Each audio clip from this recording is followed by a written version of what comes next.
when thinking about management of accelerated and blast phase MPNs, we know that there's not a standard approach in terms of what the recommended treatment of these patients are.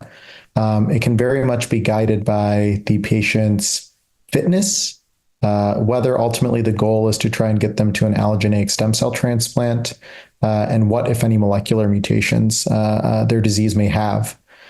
So with that in mind, the treatment regimens that are considered are things ranging from intensive chemotherapy, so AML-like induction regimens, to hypomethylating agent-based therapies. That could be hypomethylating agents with JAK inhibitors, hypomethylating agents with venetoclax, or hypomethylating agents with targeted therapies such as IDH inhibitors. Unfortunately, we know that even with these various treatment approaches, overall survival is quite limited in this disease.